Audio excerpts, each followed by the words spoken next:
1/2-inch hose bibs versus 3/4 inch.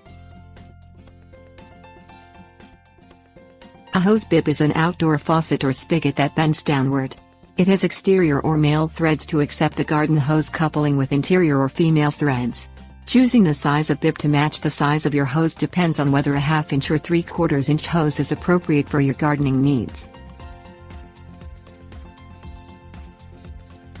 The Classic Bib.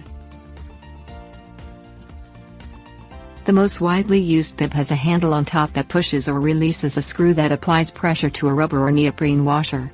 The classic brass model dates to 1845. The rubber washers will wear with frequent use and over time will lose some of their seal. Bib size.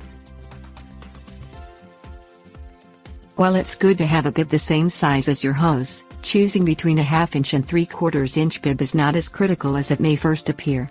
You can buy couplings that will enable you to fit a different size hose to a 1/2-inch or 3/4 inch bib. Hose size.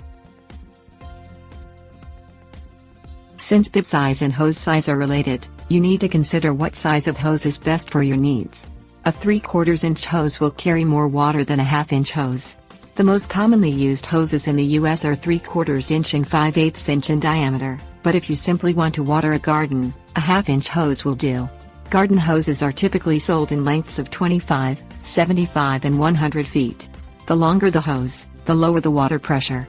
It is better to buy a hose just long enough to serve your needs. If you have to connect two hoses together, the connector may leak over time. A basic, reinforced vinyl hose is lightweight, easy to use and inexpensive. If your hose will see heavy use, look for a vinyl hose reinforced with rubber. Bibs in winter cold. Water can collect in a hose bib and burst it during freezing winter weather. You should have a stop valve on the inside of your house to shut off the water during the winter. Make sure your bib is drained before freezing weather hits. Frost-proof hose bibs designed for areas with winter frost have long stems extend into the heated interior of the house. These stems may be 8, 10, 12, 14 or 18 inches long.